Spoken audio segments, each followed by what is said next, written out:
等推开熟悉的院门，才发现蓝曦臣他们早已经离开了。温宁还在桌子上留了纸条，说自己最近会搬去别馆住，让他们不要担心。魏无羡看了后会心一笑，心里盘算着回头要多帮温宁找些上好的零食。他揉了揉肚子，有点饿了。蓝忘机就去厨房给他找吃的，找了半天也只找到一些凉掉的兔子馒头，正要戳根筷子放火上口，魏无羡摇摇头，把馒头拿过来，有这些就很好了。蓝忘机就给他烧洗澡水，又从地窖里拿了些菜，拐到厨房给他下面。魏无羡捧着馒头在后面亦步亦趋地跟着，蓝忘机也不赶他，时不时还要回头看一眼他在不在。一碗热汤面下肚，魏无羡整个人都暖和起来，方才那种兴奋澎湃的感觉消退了很多。他一边烤着火炉一边道：好些天没看陷阱了，明天我去看看，要是有山鸡肥兔什么的，就可以吃顿好的了。蓝忘机嗯了一声，话说我很久都没这么晚睡了，刚搬过来的时候有好几次我睡不着，可一想到你不喜欢我晚睡，就还是早早上了床。哦，对了，有天晚上我还梦到你了。蓝忘机显然小小的惊讶了一下，很配合的问：梦到了什么？我梦到蓝家的人闯进咱们家，把你五花大绑一捆，丢到了轿子里，说是要给你娶亲。魏无羡眼里闪着光，然后你就向我求救，说神通广大的夷陵老祖啊，救救我吧。然后我就说救你倒是可以，不过你得叫我生哥哥。哄了半天，好不容易哄得你要叫了，结果梦醒了。哎，蓝忘机又轻轻地笑了一下。魏无羡突然好奇心起，问道：蓝湛，你们蓝家家大业大，娶新娘子一定有不少彩礼吧？你好奇？魏无羡心虚的眨眨眼，我随口问问吗？蓝忘机告诉了他一个数字，魏无羡当时心里一凉，手不自觉地摸了摸自己扁扁的荷包，心道：乖乖，这么多钱够盖好几座这样的小院子了。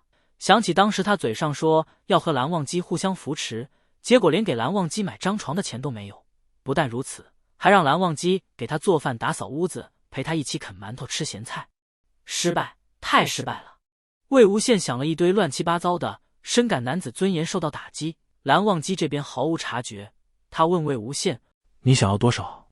魏无羡反应迟钝：什么？蓝忘机斩钉截铁的道：多少都给你。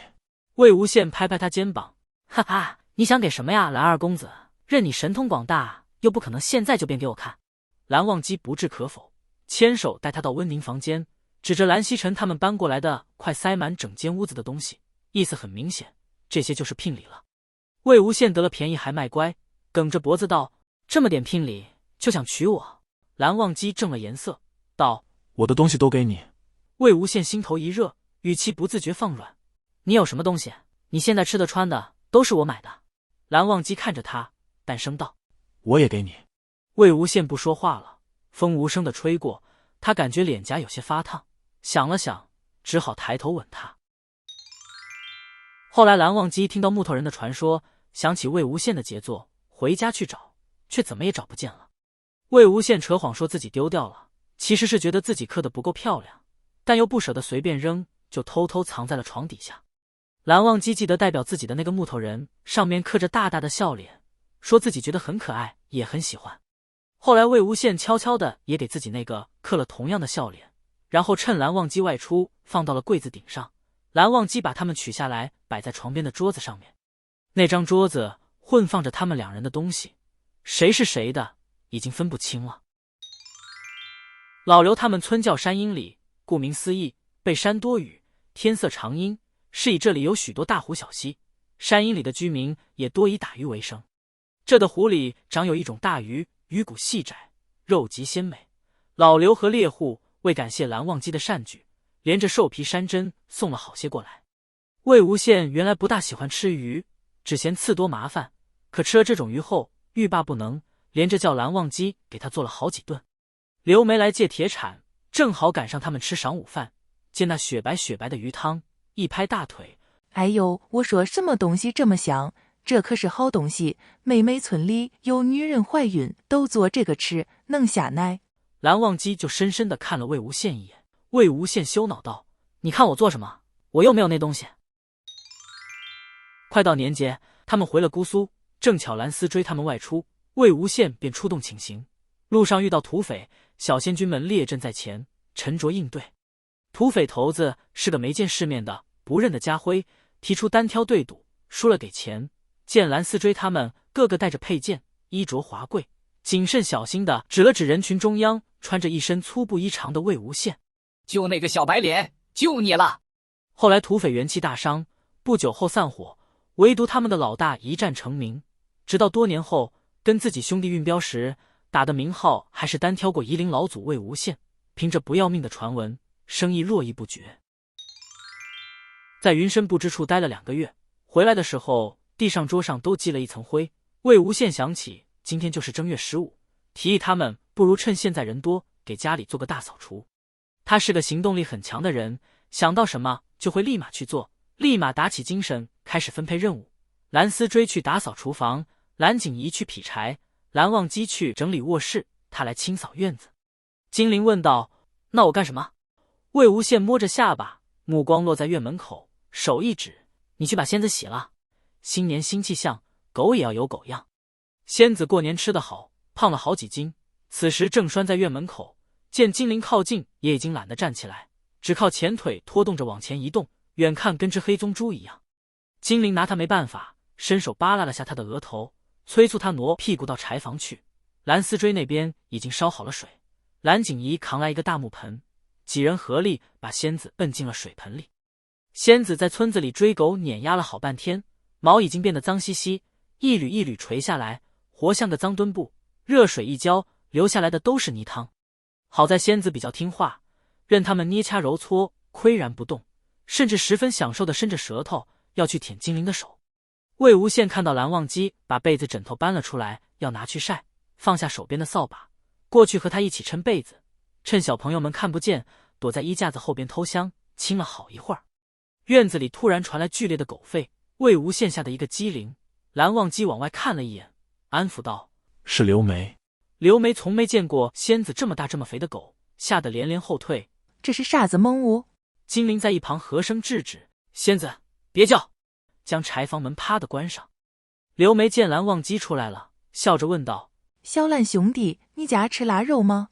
说着掀开手里挽着的小竹筐，里面码着一排小腊肠，麻绳捆着，肉质肥嫩，醇香四溢。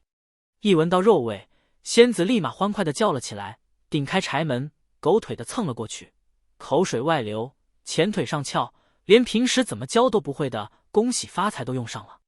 恭喜发财也就算了，他还甩毛。当时在院子里的蓝忘机、蓝景怡、蓝思追、金陵、刘梅，有一个算一个，全都遭了殃，一阵鸡飞狗跳。蓝忘机换洗了一身，拿了腊肠去厨房做蟹粉小笼。蓝忘机做这种东西总是很细心，每个包叶都差不多大小，经由他手放到竹屉上，再淡淡的看一眼，表示已阅。金陵把仙子牵去了厨房，让他在这里烘毛。蓝景怡的柴也劈好了，3个小朋友围坐在锅炉旁，他们似乎对烧火很感兴趣，时不时往里丢一根干柴。吃完饭不用蓝忘机赶，小朋友们自觉地回屋里午睡。下午要去爬山，温宁说那儿有个小瀑布，水特别清，特别好看。魏无羡收拾完东西，悄悄去看了一眼，只见蓝景怡睡得四仰八叉，独占了一半的地盘，挤得金陵和蓝思追头对头，几乎是贴在墙上。仙子趴在金陵脚边，身上盖着整张床唯一的被子。魏无羡看了一会儿，嘴角扬起一点笑意，然后悄无声息地把门关上了。院子里放着一张太师椅，安置在4级柜下，魏无羡就坐上去晒太阳。想起之前山里温差大，他在这里躺久了，懒得起来，蓝忘机会拿薄被给他盖着，又怕风给吹走，便给他细心塞好被角。魏无羡时常醒来才发现自己被裹成了蚕蛹，人一闲就犯懒，甚至会叫正在给白菜浇水的蓝忘机过来，把他扛进屋子里去。啊，蓝忘机抱着他的时候真挺舒服的，他步伐特别稳，呼吸时胸膛起伏也平缓。把蚕蛹扛进里屋放平，魏无羡美滋滋地闭上眼睛。今天太阳好，魏无羡就想在院子里休息。蓝忘机朝他走过去，手里果然拿着薄被。魏无羡舒舒服服地伸了个懒腰，抬头问道：“做好了吗？”他说的是那些要晒的辣椒。蓝忘机嗯了一声。魏无羡盖上自己的毯子，拉了拉蓝忘机的手，于是蓝忘机在他旁边躺下来，手虚虚地搭在魏无羡腰上。太师椅没多大地方，两人额头几乎抵着。魏无羡大大方方地分出一个被角盖在蓝忘机肚子上，然后满意地合上了眼睛。如果你喜欢我分享的小说，请点击订阅频道，欢迎在视频下留言，你们的观看是我剪辑影片的动力，感谢您。